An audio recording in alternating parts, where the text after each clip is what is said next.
On met les pieds dans le plat et on en parle en toute décontraction. Ici, pas de posture, pas de vernis. On explore la cuisine et la restauration comme elles sont vraiment. Dans le feu, dans le jus, dans le vrai. On cause boulot, passion, coup de chaud et coup de gueule. Et pour ce premier épisode, on est avec Yannick Guerlesquin, chef du restaurant Le Mas des Oliviers, mais aussi du Pit Pat Truck, un service de traiteur à roulettes multicasquette. Bref, bienvenue dans le podcast de Saveurs Brutes avec Morgane et Ringo. Salut les gars, ça va?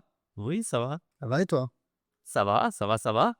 Alors aujourd'hui, on vous embarque à Saint-Zacharie, dans un cadre provençal, qui sent bon le fait maison et les plats travaillés sans triche. Enfin, normalement. Nous sommes aux portes du Var ou des Bouches-du-Rhône, pays d'Aubagne et de l'Étoile. Tout dépend du sens de circulation. Nous sommes au pied de la Sainte-Baume. Vous l'aurez compris, on n'a pas à se plaindre. On est en présence de Yannick, dans son restaurant, plus connu sous le nom du Mas des Oliviers. Merci Yannick pour ton accueil. On est là avec toi, c'est cool. Est-ce que tu peux nous parler un peu de ton restaurant? Comment il est né? Quel est le concept? Ce que tu fais, quoi. Merci déjà de m'accueillir dans mon restaurant. C'est avec plaisir. C'est très sympa. Ce restaurant, je l'ai acheté en 2018. Il s'appelait déjà Le Mas des Oliviers. Et j'ai amené ma touche de cuisine provençale, cuisine de fait maison, parce que j'adore les produits. Je connais beaucoup de monde dans la région, donc beaucoup de producteurs. Et voilà, je me fais plaisir et ça marche plutôt pas mal, donc les gens me le rendent bien. Voilà, je suis content de vous accueillir chez moi, toi et Ringo. J'ai cru comprendre que quand tu as pris ce restaurant, l'idée, et c'était un peu ce que tu aimais, c'était le challenge, c'est que tu aimais, c'était un restaurant qui était un peu en perte de vitesse et que tu avais quand même le challenge de remonter l'affaire et que c'était un peu ça qui t'animait. Oui, oui, oui, c'était un restaurant qui était en mauvaise position, c'était une pizzeria. À à cause de problèmes familiaux, pardon, ça marchait plus du tout.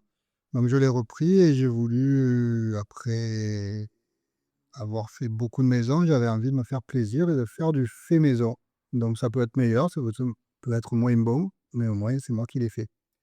Donc voilà, et ça, les gens ont été assez réceptifs et ça remonte, doucement, doucement, ça remonte bien. On va pas se mentir, ça cartonne pas mal ton restaurant. Oui, Ouais. Ouais, bah, oui. Ouais, ouais, donc mission accomplie, quoi. oui, mission accomplie, Il y a que le podcast qui peut tout chuter là maintenant. Voilà, OK. Tu peux faire que plus personne ne vient, OK. Et comme tu l'as pris à la pizzeria, c'était ça? oui. Ah bon? Tu avais en tête d'en faire la même chose, une pizzeria, ou t'en fais complètement différent? Non, je voulais rester sur ma cuisine traditionnelle parce que je sais pas faire les pizzas. Je suis un très bon, pizzaïophage. Ah, fait ses métiers, pizzaiolo, il y a la formation même. C'est ça, c'est un vrai métier qui est pas le mien, même si j'aide mon ami qui sera peut-être un invité de votre podcast, de la pizza Léa au championnat de France. Peut-être, pourquoi pas? Voilà, mais c'était pas mon métier. Je voulais vraiment, travailler à partir de mes acquis en cuisine traditionnelle et voilà. C'est intéressant. Tes acquis. Pardon, désolé, hein, ça va arriver souvent que je te coupe, hein, tu le sais, hein, tu me connais maintenant. Ah, il faut Vas-y, à faire toi. attention à ça, À toi, hein. Si vous Bah, pouvez éviter de vous disputer, ça m'arrangerait. c'est intéressant ce que tu dis, on va y revenir après, mais parce qu'en plus, toi, tu as des procédés de cuisine qui sont, qu'on ne trouve pas partout. Tu utilises, la cuisine sous vide, et cetera, donc on va en reparler après. Mais, est-ce que tu peux nous parler du lieu aussi? Parce que je crois qu'il y a une histoire quand même avec, ce lieu. À la base, c'est pas juste un restaurant, c'est une fabrique, spéciale, Ouais, c'est ça, alors c'est un vrai mas, provençal, mais il y a une partie du mas qui est, en fait, une usine, de terre cuite. Donc à l'époque, les carrelages que tu vois et qu'on voit peut-être pas dans le podcast, au sol, c'est des pare-feuilles qui ont été cuits dans le four qui se trouve à la place de ma cuisine. Donc à l'époque, c'était la famille, Nègre et il y a encore le visage, sur la façade qui est gravé. Et parce qu'en fait, ce quartier de Saint-Zacharie, c'était que des usines de terre cuite, donc tuiles, pare-feuilles, et cetera. Et donc voilà, donc là, c'est vraiment une maison qui a une histoire et ben, on le sent. Quand on rentre, on voit les murs en pierre, on voit tout ça et ça donne, ça rappelle qu'il s'est passé quelque chose ici. Voilà. Donc là, ça fait 30 ans qu'il y a un restaurant à la place de ces fours, enfin de cette usine. Voilà, notre parking, c'était l'endroit où ils faisaient sécher les terres cuites. La cuisine, c'était là où ils faisaient cuire et la salle où on se trouve, c'est là où ils découpaient les terres cuites. Voilà, D'accord. donc c'est agréable, surtout en tant qu'enfant de Provence, ça Ouais, bah, j'allais y venir justement parce que du coup, le mas, des oliviers, la cuisine, authentique, faite maison, on a quand même une ambiance authentique dans ce restaurant. Ça se trouve pas à Lille, quoi, le mas d'olivier. Normalement, on n'en trouve pas beaucoup. On n'en trouve pas beaucoup à Lille, des restaurants comme ça et c'est ça ma question. Quel est ton lien avec la Provence? Tu vois, on est au pied de la Sainte-Baume, les produits du terroir. Je crois que tu es chasseur aussi, donc quand j'ai le temps. Oui, aux 3e femme, là.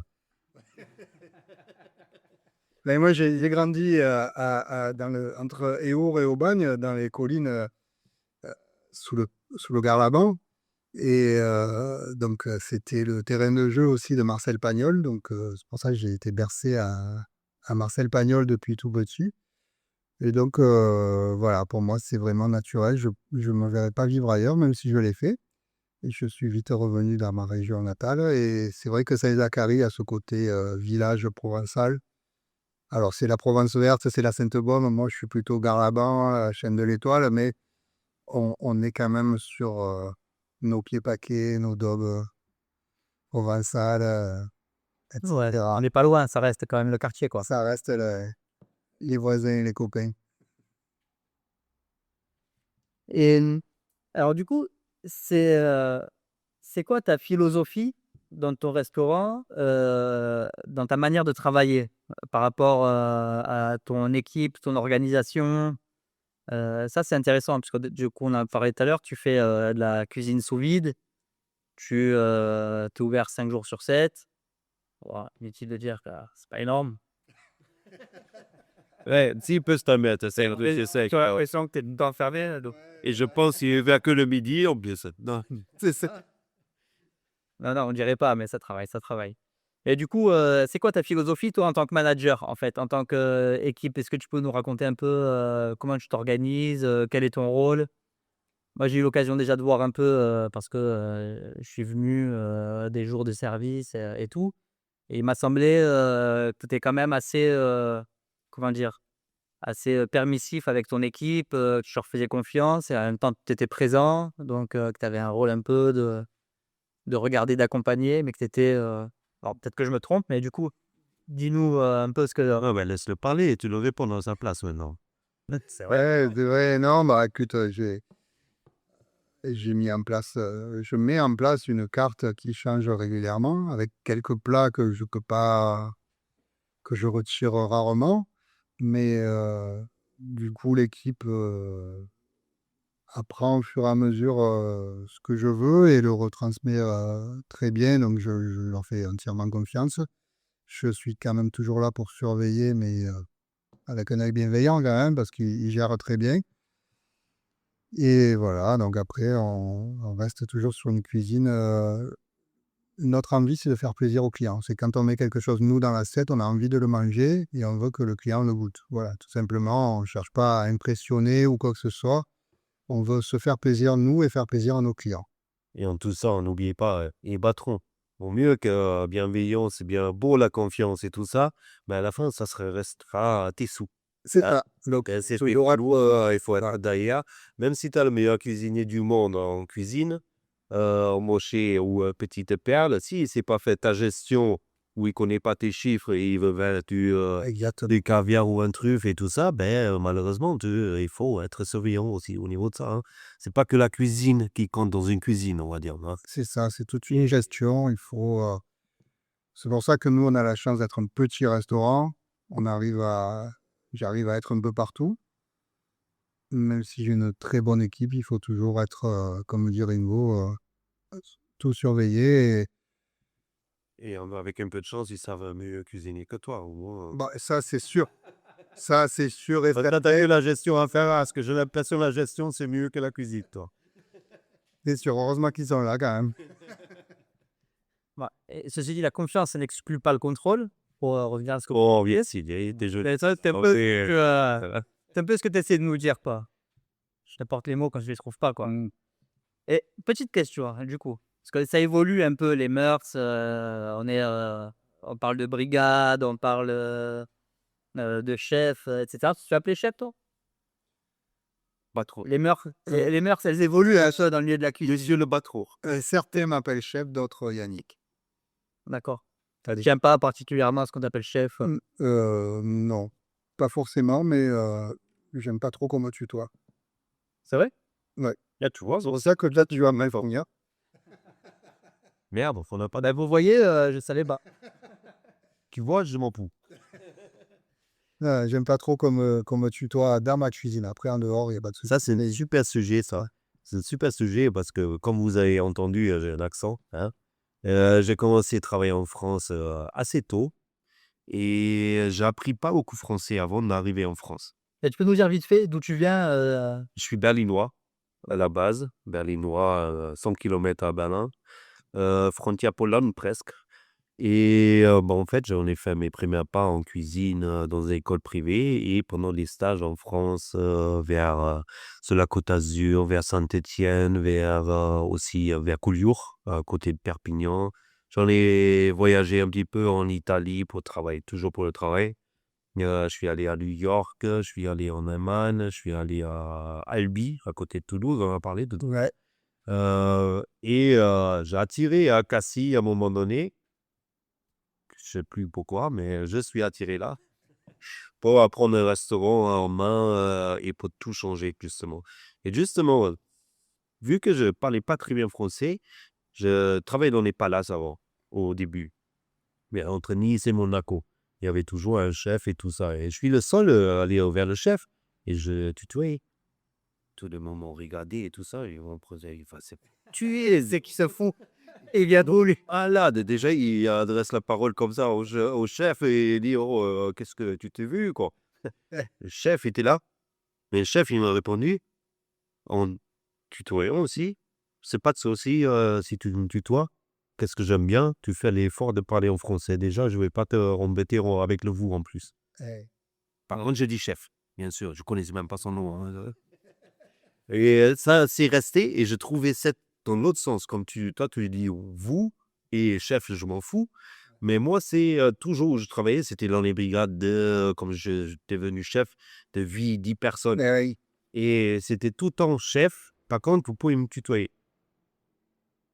Vous avez le respect et tout ça d'un chef, mais vous me tutoyez pour au niveau de humain. Ouais, ouais, c'est pas incompatible. Ça veut dire qu'on Ouais. peut avoir une relation assez cool, mais on garde la hiérarchie, sur le Tous parce que je ne savais pas faire les conjugations de vous. Du coup, tu, c'était plus facile. Ah, tous. Et du coup, c'est toujours resté. Et il y en avait dans les établissements, certaines maisons, comme à Cassis, il y en a 60 à 70%, ils ne connaissaient pas mon prénom. c'est quoi ton prénom, toi? C'est Ringo. Ringo. Ah oui, pour les auditeurs quand même. Celui que vous entendez qui a un accent allemand, Il s'appelle Ringo. c'est pas un accent allemand d'ailleurs, c'est un accent berlinois, rien à voir. Ouais. Mon nom de famille, c'est Schulz. Peut-être c'est bon. Schulz.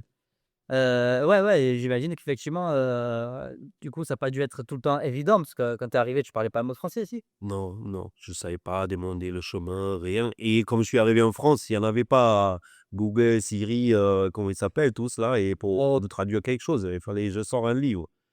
Du coup, à l'époque, il n'y en avait que les cocktails, les trucs comme ça pour. Hein? Pour pour désinhiber, commencer à prendre la parole avec plus de latin.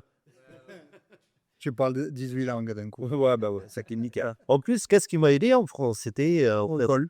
l'alcool déjà, hein, comme nous tous un peu dans la restauration. Comme en France en général, je crois. Ouais, mais les Allemands sont pas mieux, je pense. À consommer avec modération. Elles sont sommées avec modération, Oh, oui. S'il y a quelqu'un officiel qui écoute le podcast. au cas où. Oui, mais en fait, qu'est-ce qui m'a aidé? C'est les Français, au niveau de ça, ils sont bornés, on va dire. Quand tu étais en France, tu pas français.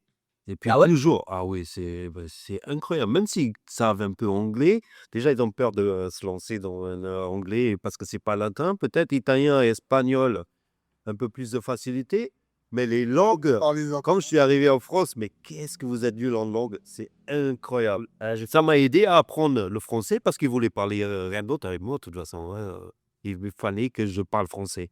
Je sais pas si ça a bien. Moi, le sentiment que j'ai, c'est que, bon, là, on dévie un peu, mais c'est qu'en Europe, tout le monde sait parler anglais, sauf les Français, les Espagnols et les Italiens. J'ai l'impression que dans le sud-ouest, Europe, là où on est, là, ce petit triangle Espagne, France, Italie, on est. Ouais, bah, vous aussi, vous avez la Méditerranée, vous avez le soleil, vous n'avez pas besoin. Quoi. Peut-être. Ouais, donc là, de toute façon, on est le plus fort. Quand j'étais apprenti au Beau-de-Provence, une petite histoire pour le podcast. Alors, J'étais apprenti d'ailleurs, pour dans, ça, dans un étoilé au Beau-de-Provence et je parlais pas anglais, tout ça. Et on se faisait souvent des réunions dans la maison où je logeais. On était plusieurs saisonniers et apprentis. Et on faisait les soirées après le service là-bas. Et il y avait une Australienne qui parlait donc anglais très bien. Et j'ai passé ma soirée jusqu'à 3 heures du matin à parler anglais avec elle, alors qu'à l'école, je sais pas. quand t'es cultivé, ça. C'est ça. Elle était pas mal, non, l'Australienne? Elle était charmante. Ah bah, du coup, je parle anglais. Ouais, ouais. Eh oui. Mais c'est ça le truc, en fait. Je le vois. Bah, avec ma femme, c'est pareil. Ma femme, elle est assez douée pour les langues, un truc comme ça. Mais au début, quand on s'y connaît et tout ça, une peur de parler, plus une peur de parler. Une fois elle s'est lancée, des fois, il y a un verre de rouge, oui, ça aide. On l'a rencontré, mes parents, la première fois. Mes parents, ils parlent moyennement anglais, ils parlent pas du tout français. Et ben, communique avec ma femme. Du coup, ben, tous les mois, on avait un verre de rouge encore. Ils parlaient tous anglais, mais c'était juste de se lancer. Oui. Même si on a 2, 3 bases, ça peut faire. C'est ça. Mais bon, de se lancer, hein. Ouais, pas évident, pas évident. Il faut se lancer. Voilà, c'est ce qu'on fait aujourd'hui d'ailleurs. Oui, oui. On se lance. Voilà. Ouais. Et pour revenir du coup à toi, Yannick, avec ton restaurant et ce que tu proposes, moi un jour, on a discuté et tu m'as parlé de cuisine d'humeur. Oui. Et ça, je trouve ça intéressant. Et c'est quoi que tu appelles cuisine d'humeur? Bah, s'il fait beau, je vais pas faire le même plat que s'il pleut. Alors, si j'entends en hiver, C'est pour ça il adore être dans le sud parce qu'il connaît qu'une cuisine. Que prendre un steak et du soleil, hein, une salade de tomates. désolé. Il s'est fait un pesto et voilà. Non, je peux avoir une carte qui va être là pendant 15 jours, 3 semaines. Et un matin, je vais arriver au marché faire les courses et je vais voir des produits qui vont me dans la tête. Après, ça, c'est propre au cuisinier. On va nous montrer un produit ou même un plat, hein. Un plat, dans notre tête, ça va tourner. On va ressortir quelque chose qui a rien de tout à voir, mais ça va nous motiver, ça va nous lancer sur d'autres idées, en fait. Et donc voilà, moi, c'est ça. Des fois, je changeais la carte alors que c'était pas prévu parce que j'ai vu un produit qui me plaisait et j'ai pas acheté ce produit, j'en ai acheté 10 à côté, je relance une nouvelle carte. Voilà, c'est pour ça que cuisine d'humeur, c'est pour ça que je change pas de carte régulièrement. Enfin, Ouais, t'as pas il y a pas plein de rythme non. régulier à Là, répéter. par exemple, je voulais faire des fraises il y a 3 semaines, donc mon producteur qui est un ami sur Roquevert n'en avait pas. Il en avait, mais elles avaient aucun goût.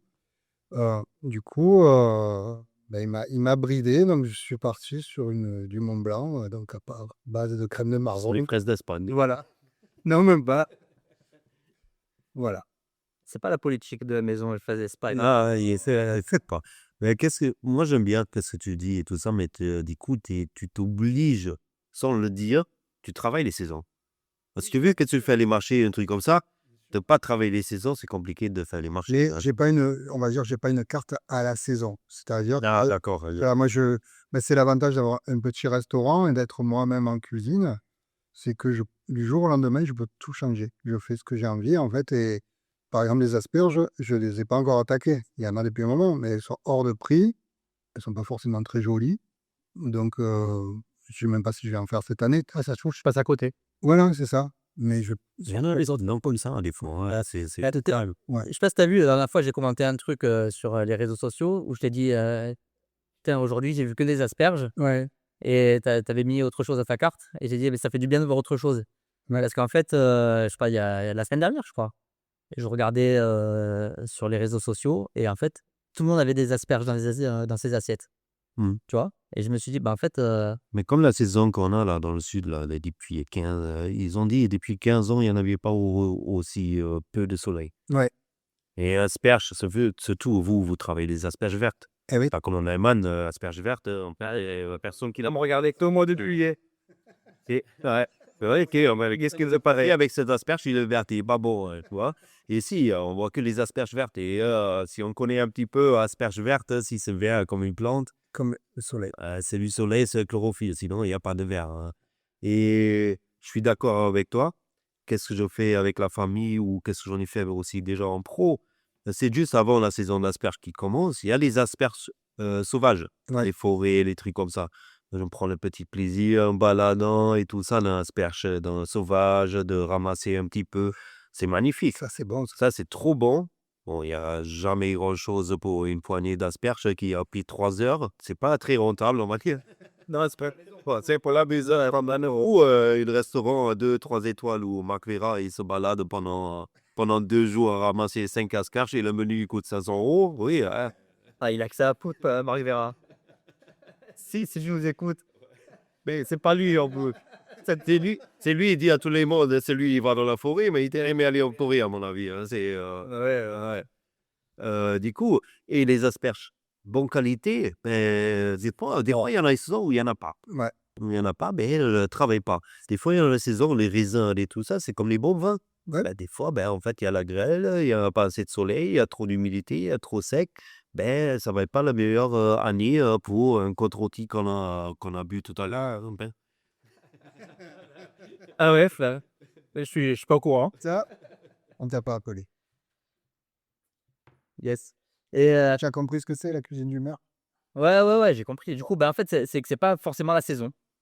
Voilà. Parce que du coup, tu cuisines de saison, mais s'il y a quelque chose qui te permet de sortir de la saison parce que, bah, tu trouves que c'est intéressant, que c'est sur le moment et tout, bah, c'est ça. mais après J'y vas, quoi. le mot saison, il est dur, le mot saison. Parce que là, on parle de mot de saison que calendrier. Ouais. Sinon, une saison, il peut durer, 2 semaines sur un marché de légumes, de fruits. C'est ça. Les cerises, tu en as des fois pour 2 semaines, 2 Le semaines et petit demie, hiver, voilà. tu vois? Qui viennent de là. J'avais une discussion il y a pas longtemps. «Oh, on aimerait bien le faire avec mes apprenants, à l'école, on aimerait bien le faire un fraisier». Mais c'était à 1 mois. J'ai dit: «On fait pas de fraisier, il y a pas de fraises». «Mais si, je vois depuis des semaines, il y a les fraises». Je dis: «Oui, mais non, non». Je dis: «Oui, tu vois les fraises, mais si tu veux ça, maintenant fais un fraisier, au lieu de faire ton foie gras à Noël, hein, c'est pareil, hein, tu peux en faire un fraisier, tu le trouves aussi, hein». Mais respecter la saison et parce que si on respecte pas la saison, ça va continuer, comme vous le dites maintenant, mais on trouvera toute l'année tout ce que vous voulez et on ne sait même plus quel goût que ça a de produit vraiment. Toi, Rigo, tu es un peu défenseur de la saison? Je suis j'adore, j'aimerais bien de manger des fraises toute l'année, j'adore les fraises. Ouais, mais Les cerises, les cerises, c'est un peu plus compliqué, mettre certaines choses. Mais si je ne fais pas attention à moi-même, je suis personne. Mais si chacun ne fait pas un peu plus attention, en fait, on ne sait même dans les écoles où certains cuisiniers ou de temps en temps on fait une formation ou, de temps en temps, les quelques les apprentis et cetera, ils apprennent le métier. Avant qu'ils comprennent les saisons des fruits et légumes, mais c'est abusé, ça prend un temps de fou et normalement, je trouve, il faudra déjà l'apprendre à l'école. ouais. Pour, savoir, en fait, une asperge, ça se mange là, là, là. C'est le respect de notre environnement. Après, ouais. Je suis pas de défendre, je vais pas me mettre dans la rue avec mon pancarte, respecter les saisons, bien sûr que non. Mais je trouve ça horrible qu'il y a personne qui sache, quand il y a quoi. Beh, après, on va sortir un peu du débat et tout, mais avant de connaître les saisons des fruits et légumes, je me demande si déjà, il faudrait pas que les enfants sachent, Connaître les mais légumes. voilà, oui, c'est vrai, connaître les fruits et les légumes, tu vois? Oui, oui, oui, bien sûr. Parce que, il y a beaucoup d'enfants aujourd'hui, qui savent pas reconnaître un poireau arrivé à 10 ans, 12 ans et ils savent pas reconnaître un poireau, d'une asperge, d'un oignon. Et pas que les enfants, vraiment, pas forcément. Quand on est de 3 à 15-16 ans, je montre une mangue et à côté une fruit de la passion, Ah, c'est pas pareil. non, c'est même pas pareil. Déjà, il reconnaît pas les 2, alors il peut Voilà. pas dire c'est pas pareil, hein. C'est compliqué et Heu, bien sûr, il faut ça vient dans notre éducation, comme la nourriture et tout ça, c'est tellement important, je trouve, pour le bien-être, pour la santé, pour notre nature. Ça enchaîne tellement de choses d'ailleurs. Ce n'est pas juste, hein, tu achètes pas les fraises en janvier, quoi. Et voilà. Bah, après moi je suis un peu l'avocat du diable, mais du coup, tu as un point de vue toi en tant que professionnel de la restauration et donc forcément, tu es éduqué à ça plus que, plein de gens qui, Après, c'est à nous aussi d'éduquer les gens. Bon, ouais voilà, tu peux quoi éduquer si tu penses toujours restaurateur quand j'ai le temps que je peux parler avec mes clients. Justement, on parle de la saison des fraises. Alors, il y a la saison, OK, mais il y a aussi le produit en lui-même. Le produit, alors, quand on achète, bon, je fais pas la pub de mon copain des fraises de Roquevert, mais quand on Là, on va pas le imiter. voilà, on va pas les goûter, hein. Oui. Mais C'est quand on lui achète les fraises, ces fraises sortent de la serre. Elles ont jamais vu le frigo. Donc nous, on les travaille, on les sert à nos clients. Bon, c'est de l'agriculture raisonnée, donc elles moisissent beaucoup moins vite, tout ça. Elles ont un goût, vraiment le goût de fraise. Quand on dit, souvent les gens nous disent, quand j'étais gamin, je mangeais la tomate sur le pied de tomate, ça a plus ce goût. C'est aussi que c'est des fruits, que ce soit la tomate ou la fraise, on les met en chambre froide, il y a plus de goût. En fait, Ah. ça, on mange un fruit qui est joli, point barre. Et ça, moi, en tant que restaurateur, je peux encore en parler avec les clients et c'est vrai qu'ils le voient bien. Quand on a des fraises, alors d'Espagne, je peux vous dire Espagne ou Maroc ou même, de France, de certains endroits. Si elles ont passé 3 4 jours dans les camions frigorifiques, elles arrivent, elles ont plus aucun goût. Ah ouais. Après, ça, comme tu dis, je vois bien. Mais moi, je vois bien aussi comme je fais les courses et tout ça. J'aimerais chez des producteurs à côté, de prendre mes tomates ou de prendre ça ou avec le poulet, la viande, c'est la même chose. Là tu parles en tant que consommateur, particulier quoi, Particulier. pour la maison? Mais après, je le vois aussi mon portefeuille où je peux comprendre énormément de monde.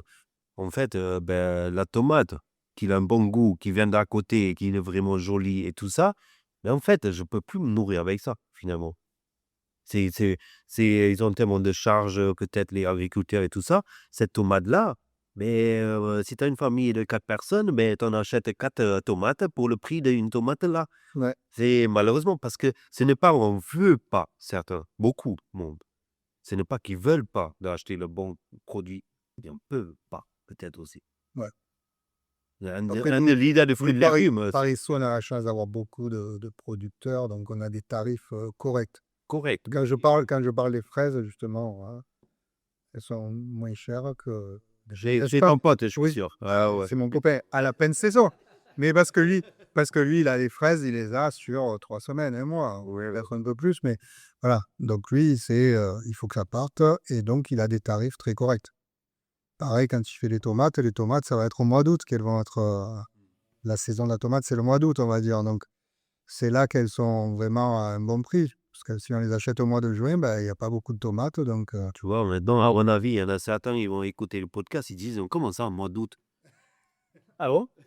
Et je fais exprès de Toi regarder. les tomates toute l'année? Là, moi, je pensais la saison, elle commence au mois de mai parce qu'il y en a 4 ou 5 sortes différentes. eh oui, Eh ben, normalement, oui, c'est eh oui. Nous, on fait qu'on chauffe les serres et tout le bordel. Oui, bien sûr qu'on en a même en bien, décembre, hein. hein, de chauffer, pour chauffer, hein. Ouais. Et ben, moi, je grandis aussi en village et tout ça. C'est pour ça que je parle des saisons. Il faut que ça commence à éducation. Éducation, même dans les cantines, pas mal, cantines, ils font de plus en plus attention, je trouve. Là, il faut pas non plus tous les mondes Non, non, qui fait attention. même avec les réseaux gastro, il y a des chefs maintenant qui s'impliquent là-dedans, on le voit, il y a des cantines qui travaillent vraiment avec ça Très bien. et des communes aussi qui s'engagent avec ça, c'est pas Ça devient éducation. Le gaspillage, c'est pareil. Le gaspillage dans les cantines et tout ça, bon, c'était affreux. Comme maintenant, plus en plus, on fait des formations, on sensibilise autant que chef, autant que formateur, en tant que pour les jeunes et tout ça. Qu'est-ce que nous, on n'a pas forcément fait quand on était jeunes, ou un restaurant gastronomique où on n'est pas là, je peux te dire, on a coupé au milieu, à gauche et à droite, on a jeté ce poireau, tu vois. ouais. Maintenant, ben, tu prends des racines de poireau, tu en prends, la peau de poireau pour sécher, tu en prends le verre de poireau pour faire une huile, tu en prends ça aussi. Et une fois tu as cuit le poireau, tu en prendre le beurre pour en faire nos doigts là avec. Mais c'est magnifique. Tu as plus du poireau quoi. Ouais, là, tu un peu du bon. Allergique. Ouais, Moi, c'est ce qui me plaît, ça, justement. Faire avoir moins de plats à la carte, mais au moins pouvoir, travailler le produit jusqu'au bout. entier, en anglais, désolé, je parle encore en anglais, hein. Vas-y. Mais on dit from roots to head, Ouais, pour les légumes. Ouais, voilà. Bonne tête à anglais, là. la racine dans la tête, des bouées dans la tête. Oui, oui, voilà, roots to head. Et pour les viandes, on dit from nose to tail. OK, de la tête, OK. Après, à la queue, voilà, du nez, Mais à la queue, mais bon, c'est en français, ça se traduirait plus par de la tête aux pieds ou de la tête ou de pied à la tête, ça dépend. je pense. Oui. Et tout ça, en fait, j'ai essayé plus en plus d'apprendre et moi, je pris plus en plus goût au faire aussi de faire pour découvrir, mais c'est incroyable, certains trucs, ouais, jamais. Et la cuisine française, elle est connue pour quoi dans le monde entier, à la base? Je sais pas, on te le demande? Ses abats, sa charcuterie et tout. Oui, mais tous ces trucs-là, bah, en fait, c'était pendant les guerres et tout ça, vous avez réussi de faire, de l'or avec, tout ce qui reste, avec la merde et tout ça, parce que vous étiez obligés. Et tout ça, ouais, c'est vrai, non? Ah oh, Pourquoi tu rigoles? C'est pas vrai? parce que si, j'aime bien la manière dont tu le dis. J'apprécie, je trouve que Est-ce que l'or ou la merde qui t'a dérangé dans la phrase? je te laisse choisir. Je trouve ça super important de devenir aux sources au niveau de ça, au niveau de la cuisine française, encore une fois. Vous prenez des produits qui sont de la région, qui sont pas loin, vous avez, à portée main et vous faites le meilleur avec. Porte quelle noblesse qu'il a, le produit. Vous le rendez noble. Arrêtez-vous cela. Bah, ouais, là, ça, c'était beau ça et ça fait le lien avec la question que j'avais posée à Yannick, du coup, qui travaille, le sous vide. On l'a évoqué 2 ou 3 fois Ouais. et du coup, est-ce que tu peux nous parler un peu de ça justement, de la cuisine sous vide, de ce que ça apporte, justement entre, sur la question du gaspillage, sur la question Mais en fait, il y a des cuissons, ce genre de choses? ça revient à ce qu'il disait, votre ami Ringo. En fait, la cuisine sous vide, bon, que ce soit sous vide ou pas, c'est pareil, on va partir sur des cuisines basse température, en fait. Mais on n'a rien inventé.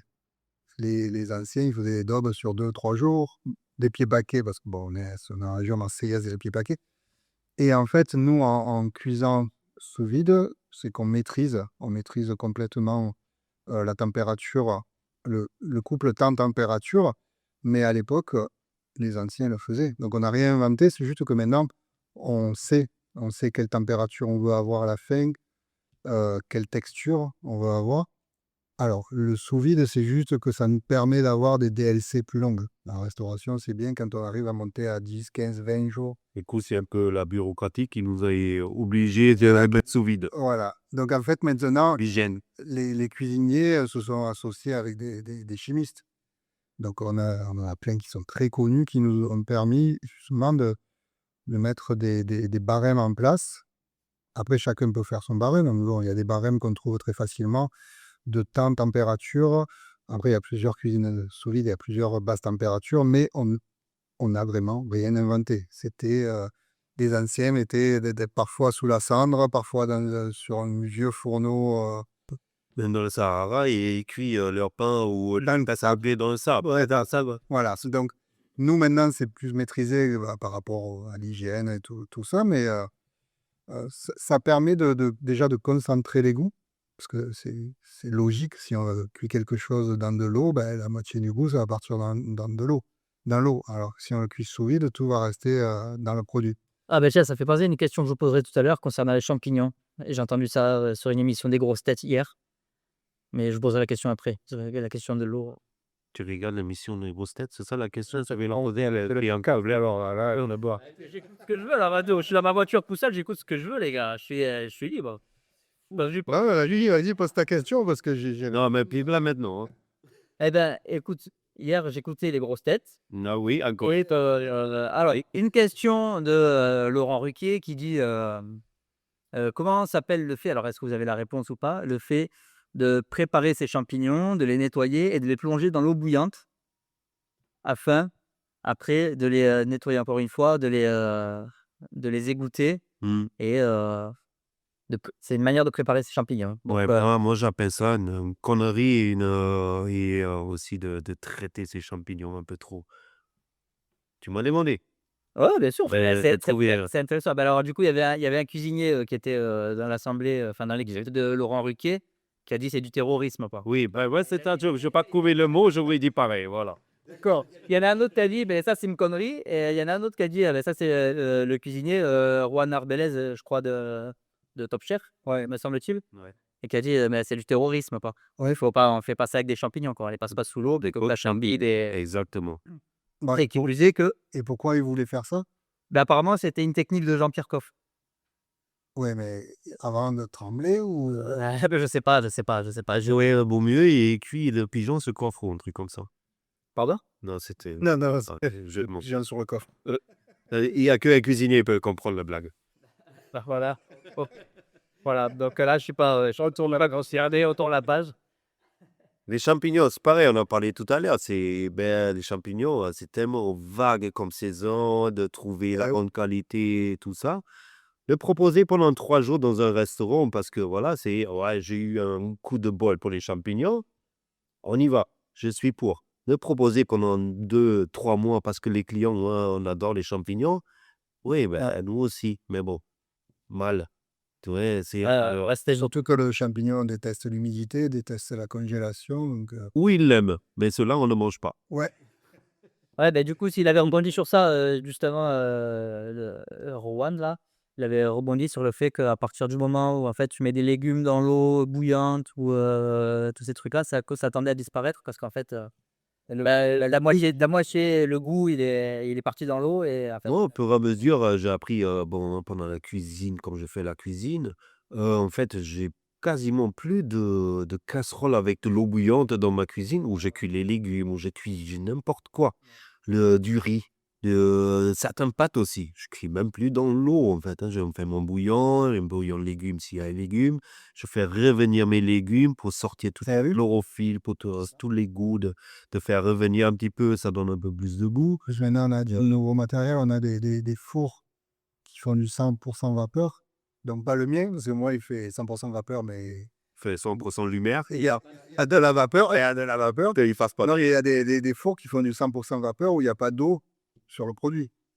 On parle d'ambiance et là, c'est super parce que le légume va cuire à la vapeur sans sans humidité. sans humidité réellement, en fait. Enfin, juste avec de l'humidité, pas de l'eau. D'accord. Donc parce que quand, Un taux de l'humidité comme un Vietnam, tu vois?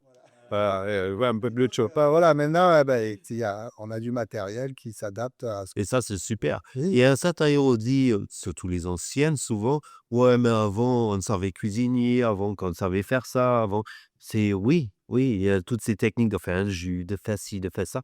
Mais, je trouve bien, il y en a tout ce matériel pour nous simplifier et pour perfectionner la cuisine aussi et pour sortir plus de goût, pour aller plus vite peut-être, bien sûr, parce que notre monde, il vit plus vite, il faut cuisiner plus vite aussi, hein, c'est ça. on a plus le temps, même à la maison. Certains, ils s'achètent à la maison, un mixeur, qui cuit là, Ouais. Thermomix, que c'est la pub, c'est pas un peu, hein, un Thermomix ou le mixeur de Aldi ou de Lidl, tous ces trucs-là, mais je suis pour. Certains ils disent: «Ouais, mais parce qu'il sait pas cuisiner». Qui s'achète ça? Ça veut dire, en fait, il a déjà envie de cuisiner. Ouais, Déjà de donner l'envie de cuisiner, la machine, elle vaut ses sous, ouais. hein, de cuisiner à la maison. Et du coup, alors moi, bon, du coup, je rebondis parce que c'est des trucs que j'ai vus dans les médias, notamment parce qu'il y a Top Chef qui est arrivé hier. Donc, il y a eu des interviews des chefs, Hélène Darroze, je crois sur France Télé et tout. Et il disait qu'apparemment même les cuisines professionnelles sont de plus en plus équipées avec ces appareils-là, les robots mixeurs qui font tout et qu'on a de moins en moins, même dans les cuisines professionnelles, de choses. Le Thermomix a été créé pour les professionnels parce que c'est le mixeur le plus puissant qui existe. Le Oui. problème, c'est qu'il a pas marché chez les professionnels, donc il a été mis sur le marché public et il a cartonné. Mais moi, par exemple, je l'ai, je m'en sers et c'est Tu peux bien. rien mixer, tu veux comme Etchebest d'ailleurs, Top Chef, il veut toujours une purée très, très lisse et tout ça. Lui, il peut le faire avec ses, machines professionnelles et tout ça. Mais à la maison, ils sont tous là, mais qui à la fourchette, la fourchette dans les côtés, tu ici, là, tu arrives, moi, jamais de spécialiste. Il y a un Thermomix et tout ça, mais ils te font, c'est lisse, j'en Bien sais sûr, moi, le Thermomix que j'utilise actuellement, c'est celui de Lidl, hein, tout simple. ouais, j'ai le même à la maison. Voilà. J'arrive à faire des quenelles de dorade, de poisson, tout ça, même de volaille. Avec mon ancien Robocoupe, j'y arrivais pas. Et Robocoupe, c'est une marque professionnelle, hein. Ah ouais, ça, la dernière fois, j'en ai fait à la maison parce que avec ma fille, un peu de pâtisserie et tout ça, elle voulait manger les choux. J'ai fait une pâte à choux dans un Thermomix. Au début, je suis pas très pâtissier, hein. Pâtissier, chacun les taillé. Et j'aime pas la farine parce que je porte souvent du noir et ça me salit. C'est horrible. Bah, il est en rose aujourd'hui. Pour ceux qui nous écoutent.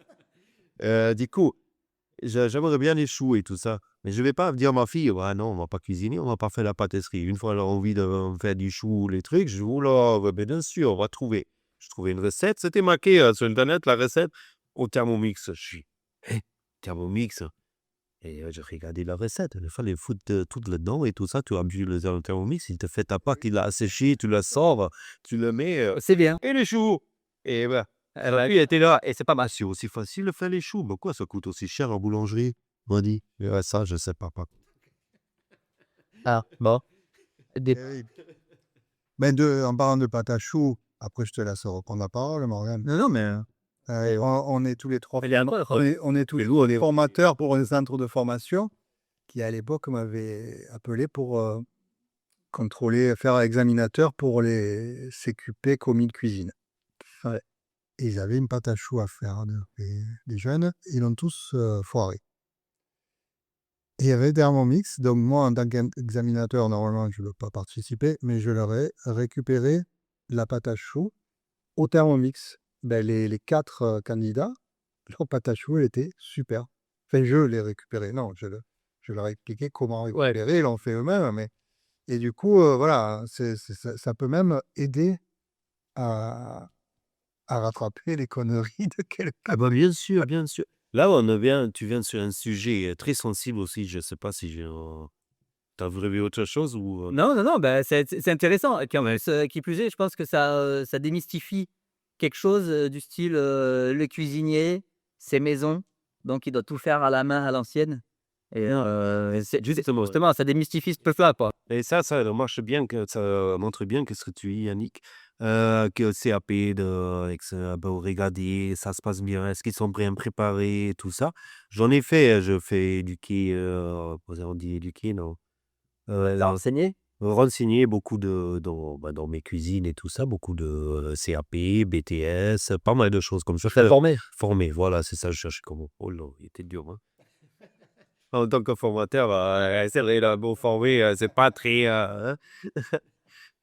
Et je me rendais compte plus en plus, même déjà comme moi, j'ai appris, hein, mais en fait, les livres et les formations dans les écoles traditionnelles, c'est tous l'école traditionnelle de toute façon, mais qui sont s'est endormis il y a 60-70 ans. En fait, un Thermomix, mais ils ont pas le droit de prendre un Thermomix. Ils leur enseigner ça et ils vont rater le CAP, à l'école parce que, «Ah bah, avec un Thermomix, j'arrive». Ils vont se dire: «Mais non, il faut faire la main». Ouais, ouais. Non, mais là, c'est moi, c'est le jour de l'examen. Ah OK. Examinateur, c'est pas pareil. Non, mais je veux dire, mais j'aime bien ta initiative, mais cette initiative, elle est pas prise en global. Non, En mais fait, c'est pas ajusté à notre temps, les CAP, Ben oui. les BTS. Ils apprennent le cuisinier, mais une fois sur le terrain, ils sont complètement perdus parce qu'il y a cette machine-là. Là, on fait plus comme ça. Ça, on fait plus comme ça. On Oui. n'utilise plus autant de farine pour paner un poisson, des trucs comme ça. On n'utilise plus ça. Non, non, non, on fait pas ça. Ou un jus, un fond. On ne fait pas cette façon-là parce qu'on ne peut pas 3 jours de laisser allumer le gaz dans parce qu'en vrai, tu vois, je fais un parallèle. J'ai passé à la fin des années 90, ça va être 99-2000 par là, j'ai passé un CAP, BEP d'optique lunetterie, opticien lunetier. je suis rentré à l'école à cette Donc, c'est vieux. pardon? Oui, vas-y, continue. Ouais, je suis vieux là. Ouais. Et non, mais en fait, donc notre métier, c'était de tailler des verres sur mesure par rapport à des montures de lunettes, tu vois? Et on avait des meules. Donc Oui. on avait des meules, circulaires. On prenait notre petit verre en verre à la main, alors que le verre, tendait à disparaître déjà. Qu'après on est passé sur des matières, plus, polycarbonate, machin, je peux me tromper dans les termes que j'utilise, c'était il y a 25 ans. Mais du coup, on taillait tout à la main comme ça, tu vois? Les petits biseaux pour que le verre il rentre bien dans les lunettes et tout. Je suis sorti de CAP-BEP, je suis arrivé dans un premier magasin, optique, d'une grande chaîne, d'optique. Et qu'est-ce que je vois? Ben en fait, on fait rien du tout à la main, tout est automatisé, il y a des machines. Ouais. Et ça fait 2 ans que je taille des verres à la main, tu vois? Et en fait, tu arrives dans un truc où tout est automatisé avec des machines, tu mets ta monture, ça, est fait automatiquement. OK. Et J'avais hop pas dit que c'est mal, c'est mal. non, non, mais justement. Toutes ces Mais techniques, alors, c'est top. du coup, d'une part, c'est quand même bien d'avoir quand même le coup de main parce que ça existe quand même les meuleuses, chez les opticiens parce qu'il y a des petites retouches à faire, des trucs, donc c'est important. Mais quand même, c'est aussi bien de savoir que c'est pas que ça et qu'il y a des machines et qu'il faut être quand même, à la page, quoi. Parce que, quand tu sors d'une filière professionnelle, tu arrives directement sur le marché du travail Enfin, je voulais dire tout et à l'heure, ils sont pas à la page, en fait, et d'apprendre toutes ces et quand tu techniques. arrives sur le marché du travail et ben, il faut être, en phase avec, le marché, quoi. C'est ça. Là, je suis, sur un truc, c'est une école en réinsertion. On a 3 mois, ils font service, ils font la cuisine, ils le font aussi à côté de posture d'être, ils font aussi de comment ça s'appelle? De réécrire leur CV, de se présenter devant un employeur pour j'ai 3 mois, ça veut dire en cuisine, il y en a 3 matières, du coup en cuisine, c'est, peut-être un mois, avec un peu de chance, en total pour cette personne-là. Ouais. Mais tu crois que je vais les apprendre de faire une panure, de faire de ci, d'en couper pendant 3 semaines, les brunoises, les juliennes, les légumes? Non, je vais, essentiel. Je vais essayer qu'ils peuvent utiliser un couteau, essayer qu'ils peuvent, peut-être de mélanger 2 aliments ou de cuire. Mais c'est tout bête, mais d'être prêt ou d'essayer aussi de la tendance un plat végétarien. Fais attention à ne pas utiliser du beurre, de pas utiliser ça à la place, de faire ci, de faire ça pour arriver, dans un endroit et d'être prêt employé, on va dire.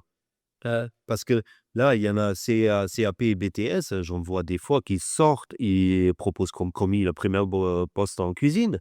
Je dis: «Mais tu peux me faire ça? Regarde». «Oui». «Je sais, mais tu as fait quoi les 3 dernières années?» «Oh, quoi? Quoi? Je dis: «Merde». C'est vrai, voilà. Juste avant, c'était un entretien, c'était: «Oh, ben, en dessous de 2 000 €, je viens pas travailler moi et le week-end, j'aimerais bien rester à la maison, hein». Tu vois? Et après, là, tu sur un échec de podcast. Là, on est sur, là, sur un prochain podcast. Ouais, là, on est sur un sujet en plus qui touche beaucoup de métiers Ouais. aujourd'hui. Mais le truc, c'est, comme je demande, ben, on m'a fait un jus, je vais apprendre à faire un jus et tout ça. De toute façon, en cuisine, on n'a jamais fini d'apprendre. Mais non. C'est ça qui est intéressant. Mais de faire un jus et tout ça, ou un fond blanc, quelque chose, et plus rien, ils ne savent pas. Ils ne savent pas, ils n'ont jamais fait. Des fois, il y a aussi un manque de budget dans l'éducation de métiers. Je vais utiliser Ou les bons formateurs, vu que nous, on est 2 formateurs, on est en train d'enregistrer ici, on pourrait rester dans une cuisine pour apprendre bien aux gens aussi. Ouais, c'est vrai. ouais, mais il faut un peu de tout, en fait, hein, parce que des fois, si tu pratiques pas, après, tu es plus en phase non plus, je pense. Ah bah Au bout oui, d'un moment. merci.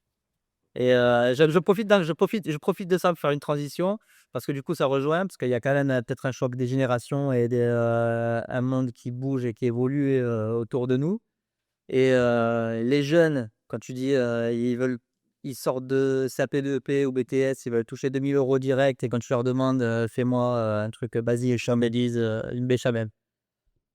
Facile pourtant la béchamel. Beh, là, tu en as aussi? Bon, ben, moi, bon, c'est sûr que tu me demandes une béchamel, je sais pas, mais je sors pas de cuisine. Qui demandent, tu vois, des salaires, conséquents. Est-ce que c'est pas aussi du coup, heu, le fait l'impact des réseaux sociaux, de tout ce qu'on voit où on est, un peu, happé par l'appât du gain?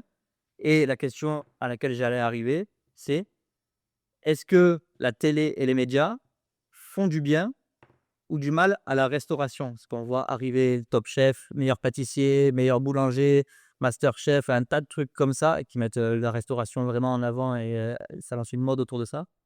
Est-ce que les médias, la télé font du bien C'est un grand débat. ou est-ce qu'ils font du mal à la restauration? Tout, ça fait un peu Je vais vous laisser réfléchir, je vais chercher de l'eau. je pense que ça fait un peu du bien, un peu du mal, mais ce qui a fait beaucoup de mal, c'est le covid.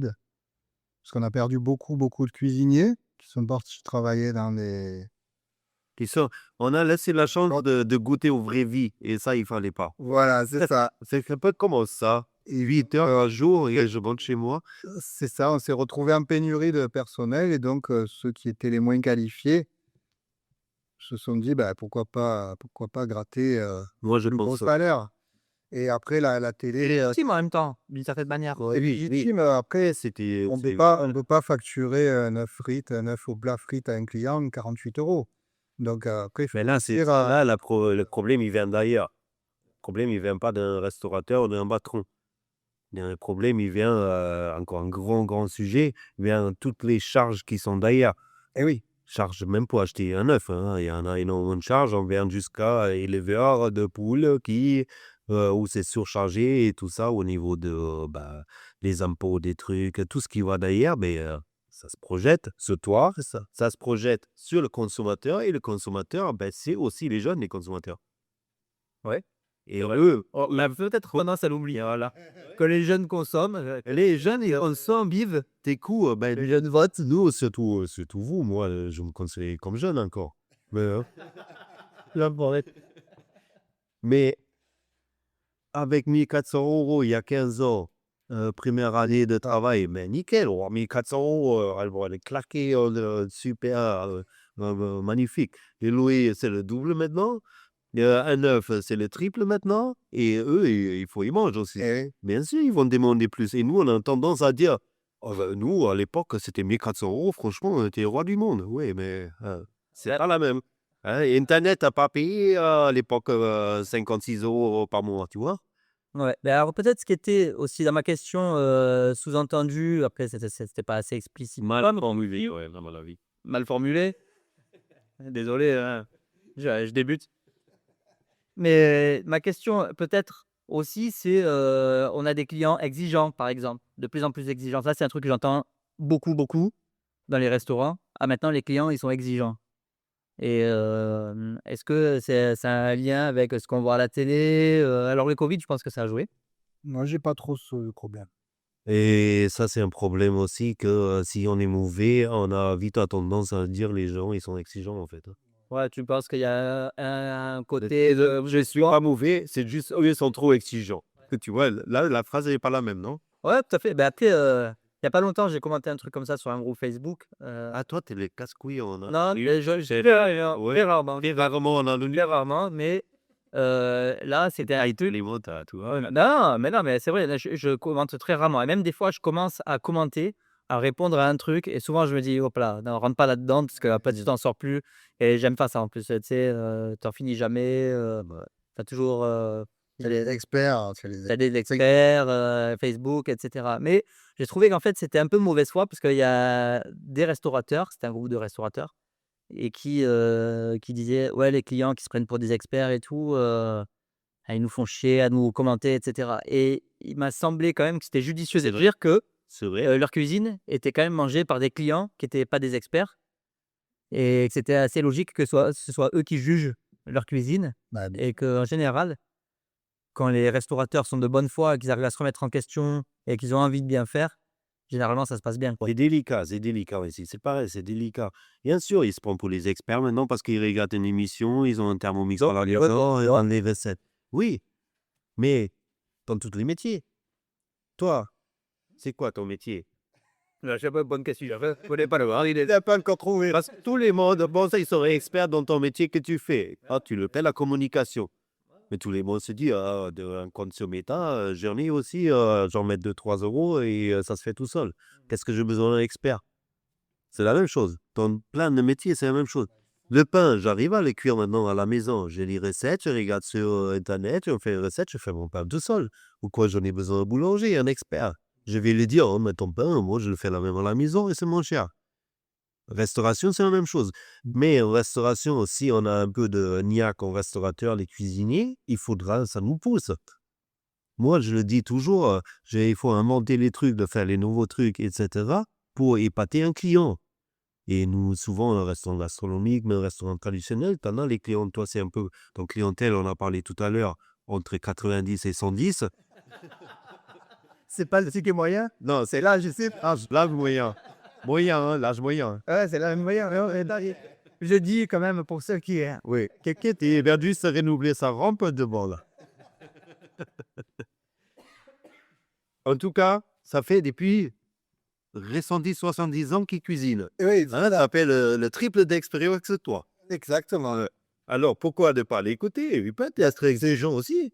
C'est ça. Surtout, c'est leur Soit souci. qu'ils savent tu as des gens qui sont âgés, ça veut dire qu'ils savent faire à manger parce que à l'époque, il n'y avait pas le Thermomix.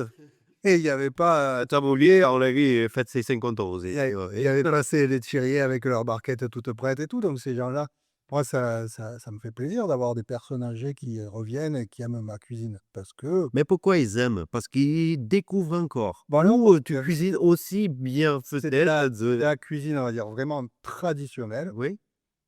avec des techniques d'aujourd'hui et ma façon à moi de rajouter quelque chose ou pas. Et ça fait vraiment plaisir. Après, ça me ferait plaisir aussi si j'avais que des gamins de 18 ans, Bah oui. mais c'est pas le cas. Ouais. Moi, le plus jeune a 89 C'est ans. pour ça, c'est pour ça, il fait de plus en plus des cuissons sous vide. Tu vois, longues, les cuissons longues. Plus en plus, on pas besoin de mâcher parce que c'est tellement sombre. Le problème, c'est que ça se trouve, il y a des clients qui attendent un plat, ils vont Ils attendent un plat, ils sont dans 110 ans. avant que ça n'arrive, quoi. Ouais. Ou ils sont froids en même temps. Bah, du coup, c'est pour ça que je suis obligé de fermer parce que j'en perds beaucoup là. Non, je plaisante. Des coups. Mais je trouve ça, si on prend ça en positif en tant que cuisinier et tout ça, de continuer à évoluer avec notre client, en fait. Bah oui.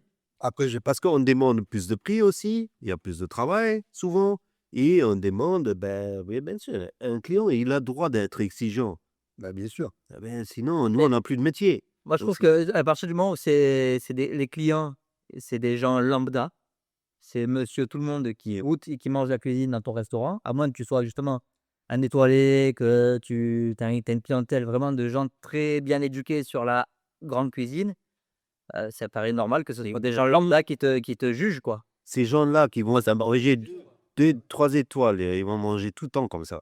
Ils passent d'un restaurant à l'autre. Tu imagines qu'il t'assoit sur sa table où tu es à 2 étoiles et tout ça, et tu te loupes sur une herbe ou je sais pas quoi. Eux, ils ont une connaissance qu'ils viennent manger là.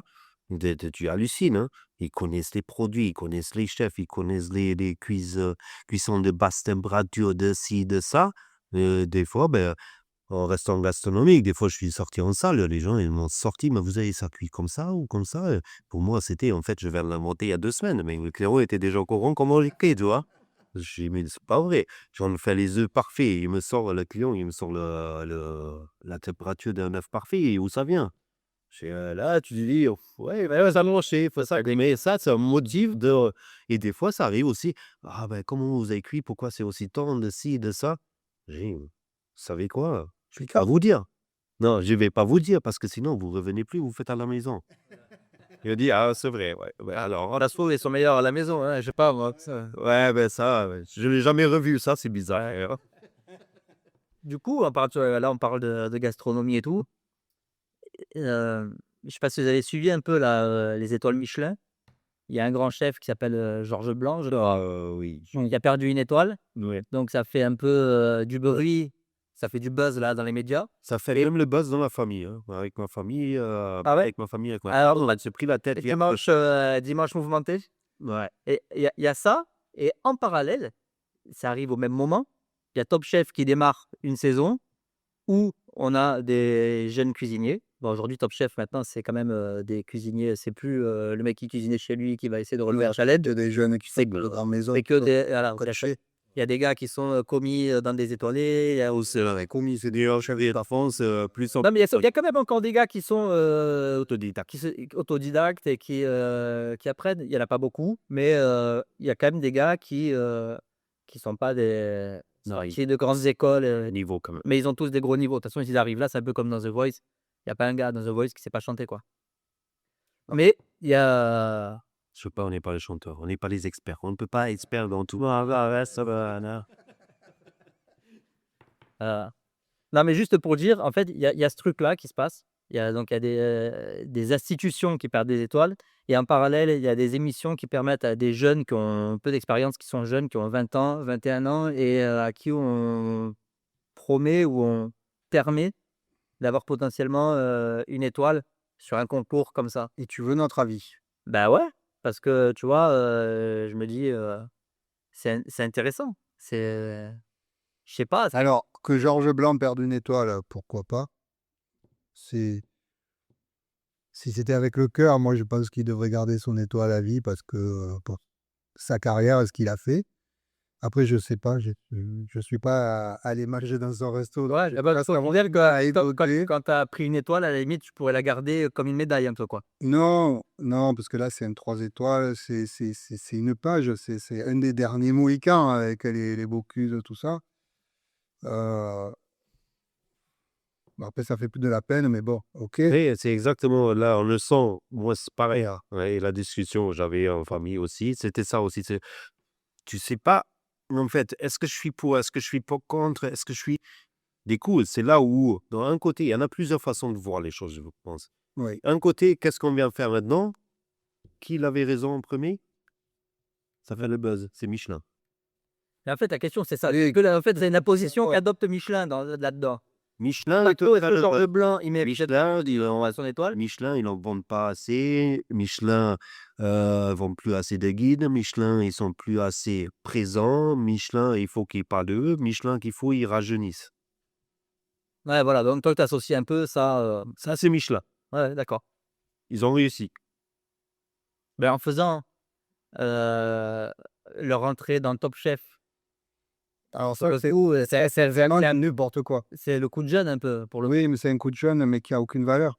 C'est pas sur une émission qui est montée de toutes pièces par, une chaîne de télévision qui devrait décider pourquoi cette personne a une étoile Michelin alors qu'elle a jamais géré de cuisine. Si elle a géré une cuisine, qu'elle le prouve, mais pas de Je suis d'accord avec toi. pas pendant Il y a 3 semaines à la télévision. je vais apporter une précision quand même, parce que je crois que ça a pas été, bien, bien précisé, partout où on l'a entendu. C'est que les candidats de Top Chef, ils ont une étoile, ils peuvent gagner une étoile en sortant de l'émission. Il y en a un qui peut gagner une étoile en sortant de l'émission, mais c'est sur un restaurant éphémère. C'est-à-dire que son étoile, elle vaut une étoile Michelin, mais apparemment, si j'ai bien compris, c'est un restaurant éphémère. Donc ça veut dire que D'accord. ça va Et être là, sur un temps donné, et ça va être c'est cadeau, on est quand même sur un gros coup de boost sur une carrière. chaque épreuve, ils sont aussi là, les guides et tout ça, pour tester, pour évaluer au fur et à mesure. Ça, j'ai bien compris. Ouais, C'est bien pensé qu'est-ce qu'ils font, parce que Top Chef aussi, ça fait quoi? 11 ans? 11 ans? Je sais pas. ouais. 10, 11 ans? Mais il faut aussi qu'ils se réinventent un petit peu, nanana, ils travaillent ensemble avec eux. Mais sans parler de ça, Michelin, qu'est-ce que je trouve encore plus bizarre, c'est tous ces chefs, ils n'ont pas besoin d'un coup de boost si tu gagnes Top Chef, hein, maintenant 2e ou 3e, hein, je pense, et il y en a 80 qui sont sortis du Top Chef, bah, qui sont, l'année d'après ou grand max 2 ans après, ils ont eu une étoile. Ouais. Ouais, Pourquoi on n'a jamais fait les 2 avant, tu vois? C'est en parler quand même, Non, avant non, ah non, Top Chef, non. ah oui, et ils étaient les bons cuisiniers avant Top Chef, hein, ils sont médiatisés. Aujourd'hui, en fait, même, j'ai presque envie de dire mais c'est Michelin, quoi, c'est le commerce. en tant que client, tu as plus envie d'aller manger chez un cuisinier dans ce de Top Chef, Ah ouais, bien sûr. même s'il a pas gagné. Tu dis: «Ah, je vais lui à Top Chef, il est médiatisé, je connais sa tête, il est sympa, je vais aller manger Ouais. chez lui». Moi, j'en Et connais dont tu connais le nom et tu connais pas trop la tête, tu sais pas il y en a trop pas mal à Marseille, j'en connais 3, 3 je crois. Il y a une fois Vanessa, c'est la saison 2 ou 3, un super restaurant. Elle a jamais fait de grands trucs après, elle a ouvert son restaurant, c'était bien et tout ça, tranquille. Elle voulait jamais aller dans l'étoile et tout. Même si, cuisine super, vraiment. Après il y a Colline, Ouais, elle a eu une étoile, là, elle va prendre l'épuisette. j'ai cru, ouais, Parce que je sache bien à Guillaume en plus, mais bon, c'est comme ça, il faut aussi rémunérer, hein, c'est comme ça. Et il y en avait aussi Arnaud, non, comment il s'appelait? Oui, je te verrai, moi, moi je regarde la je regarde. Du coup, qu'est-ce que je veux dire pour la personne qui l'a perdu? Chaque année, il y en a un qui perd. Ça a commencé par Marc Léra, je crois, Ouais, ils ont fait Guy Savoie. Guy Savoie, Bocuse, Oui, bah, lui, la c'est maison de parce qu'il est Bocuse. parce qu'il est mort. Oui, mais bon. Et je trouve, il a dit tout à l'heure, Yannick, ça serait bien pour ces gens-là, c'est la mérite, c'est de la mérite à la France, en fait, hein, c'est pas toute tradition C'est eux qui font la renommée du guide Michelin. de guide Michelin et renommée de toute la culinaire français, quoi. Après, Je je fois plus vieux que toi, quand même, donc pour moi, le guide Michelin, ça se voit pas, hein. il a non, non, j'ai marqué quand même. Le guide Michelin à l'époque, quand j'étais plus jeune, il y avait il y avait des récompenses, c'était par des fourchettes. Il y avait des fourchettes, 1, 2, 3 Oui. fourchettes et après il y avait les étoiles. Jusqu'à 6, je crois. Ouais. Voilà, et là, c'était bien parce que le guide Michelin, c'était vraiment le truc où on trouvait des restaurants un peu partout à des prix, vraiment, pas mal, tout ça. C'était vraiment bien. Après, ils ont sorti que ce bib gourmand. Alors le bib gourmand, il se trompe pas, hein, en général, c'est très bien, mais le bib gourmand, ça représente toutes ces fourchettes et ça, depuis, moi, c'est vrai que à l'époque, je l'achetais tout le temps, je l'achète plus. Je l'achète plus parce que, quand je pars en vacances, j'ai pas envie d'aller manger dans un étoilé parce que l'étoilé, en général, il faut réserver 15 jours, 3 semaines à l'avance. Donc, je sais pas, quand je fais mes vacances, je fais mes vacances et les bibes gourmands, alors c'est très bien, mais c'est vrai qu'on est juste en dessous de l'étoile. Il y a plus là 1 ou 2 fourchettes comme avant où on pouvait manger, on s'arrêtait, on prenait notre guide, tu c'est pas loin. On s'arrêtait, on mangeait ou pas, si c'était pas complet. Voilà, donc pour ça que moi, guide Michelin, après moi je suis un Mais il est traditionnel. vraiment vieux, en fait. Il a voyagé encore avec le guide Michelin. Oui, Ouais. ouais, ben ouais, on n'avait pas les GPS. Quoi. On n'avait pas les GPS quand on partait, on savait jamais quand on arrivait. Mais ouais, ouais, ouais, non, c'est ça. Et j'ai un guide Michelin signé par Marcel Pagnol aussi. Waouh, la classe. Quand il était, je crois qu'il était ambassadeur à Monaco ou un truc comme ça. Ambassadeur à Monaco. Il me Marcel semble. Pagnol. Ouais, il avait un Ah, truc. Il avait un peu trop de sous. Ouais, Quand les... non, il faisait quelque chose à Monaco. Ah ouais, Et d'accord. elle avait signé, il avait dédicacé, il avait rien pour dédicacer, il avait dédicacé un guide Michelin et je l'ai. Purée. Et, mais bon, après, moi, je fais de la cuisine traditionnelle, donc je rentre pas dans le cadre des Tu me Michelin. laisseras tout à l'heure sur le bar avec le Châteauneuf du Pape. Ouais, Pour notre château, ouais, c'est ça. On mettra ça au. au chaud, c'est ça. Je trouve très intéressant qu'est-ce que tu viens de dire, ben, encore une fois. Super, hein, C'est fou, ça. regarde. Ouais, ouais. On regarde avec le guide Michelin. Ouais, t'as vu comme je gratte. En fait, avec le guide Michelin, c'est très très bien. Moi, j'étais dans le guide Michelin aussi. Et le guide Bib Gourmand, j'ai trouvé ça bien pour certains. Pour les jeunes qui sont vers le restaurant, qualité, c'est qualité-prix, c'est ça? C'est ça. Qualité-prix et tout ça. Mais moi, à l'époque, je me rappelle, il n'y avait pas le Bib Gourmand encore. Je commence à être âgé. Comme je dis les phrases comme ça, par rapport à l'époque, ou comme je dis les jeunes. Ouais. Ah ouais, ça c'est un marqueur fort. En fait, j'avais 3, 4 fourchettes, rouges et noires, il y en avait, tout ça. Très content, tu savais, ouais, je poche de l'étoile, ou de ci, ou vraiment le super adresse. Et là, tu sais pourquoi tu te. Maintenant, c'est tout le bib gourmand. Mais bib gourmand, ça peut être un bracelet de côté aussi, à 29 €, et il fait un Non, peu de après, pub. les gourmands, ils sont quand même Ils sont slick. 4 fourchettes. Ouais, mais bon, ça englobe. Ça englobe, ça englobe. Et quand on parle encore avec les personnes un peu la mérite de France et gastronomie et Michelin, peut-être pourquoi il n'y en a pas un truc exprès pour ces personnes-là. Que, comme dans, je ne sais pas, les Grammy ou comment ça s'appelle, pour son travail de toute une vie, tu vois. Tu resteras dans le double Michelin. Ah ouais. Non, il y en a des trucs. Bah oui, Pas.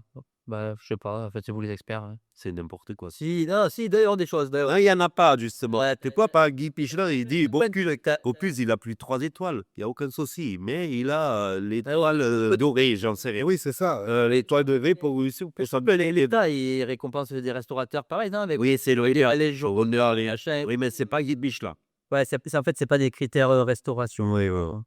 Bien facile. Après, le seul truc officiel, c'est c'est les maîtres restaurateurs. C'est le seul truc, enfin, logo, on va dire, où il y a un cahier des charges à respecter qui est fait par l'État. Vrai guide Michelin, guide Goemio, tout ça, c'est des guides, c'est des sociétés privées voilà, qui Qui ont les pneus, ont les pneus. peuvent avoir leur travers aussi, qui sont là pour gagner leur vie. Et ouais, ouais, exactement, c'est pour ça il faut faire le buzz, pour gagner la vie. Hein. Alors que maître restaurateur, il faut travailler que des produits frais. Ça, c'est vraiment quelque chose de Comment ça s'appelle, culinaire? académie culinaire. Oui, Non, c'est pareil, c'est une association. c'est une association, mais Ah, les maîtres cuisiniers de France.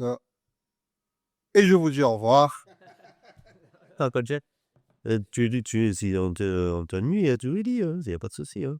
Non, non, pas du tout. C'est que l'heure, elle tourne et que je sais qu'on a des impératifs tous Ouais, j'ai un de ton côté. réparé. Un petit, est-ce que tu as un plat qui te définit, Yannick? D'abord, merci, pour ton accueil. Merci, de nous avoir reçus. Merci, pour cet échange, enrichissant. J'ai appris plein de choses, moi. De rien, c'était Vous, je très sais pas, sympa. mais moi, j'ai appris plein de choses et allez, pour terminer, est-ce qu'il y a un plat, c'est quoi ton plat, celui qui te définit, C'est à l'humeur.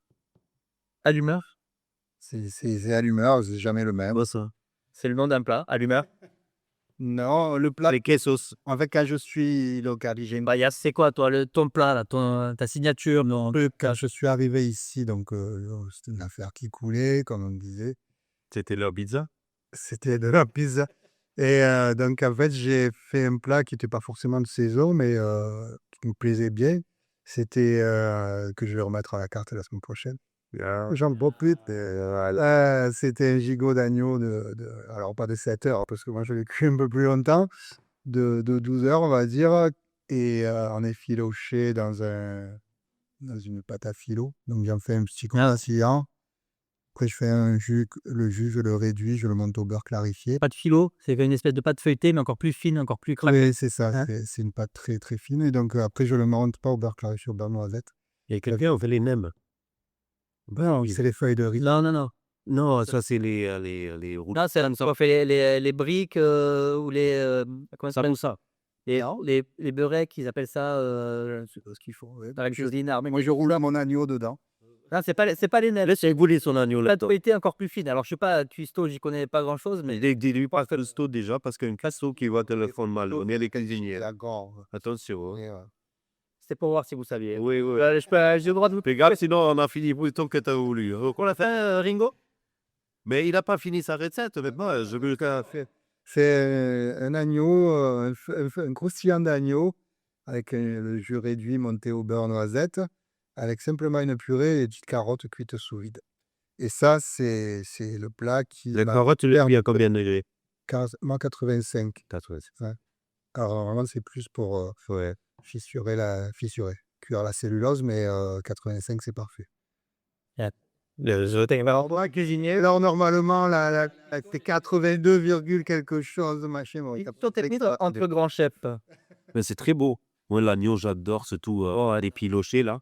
Comme on peut dire, un pull club. Hein. Je le mettrai un tupperware de côté. Hein? Un pull club.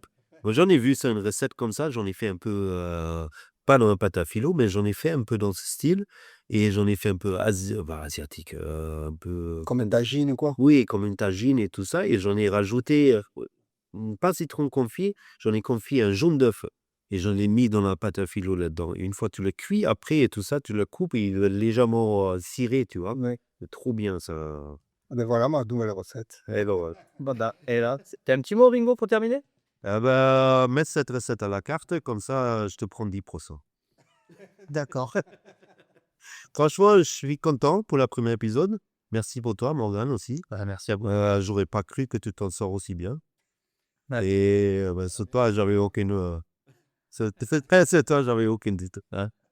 Allez, ciao. Eh bien, écoute, merci à tous pour la première écoute. Ciao, Robin. Et on se voit pour l'épisode 2 bientôt.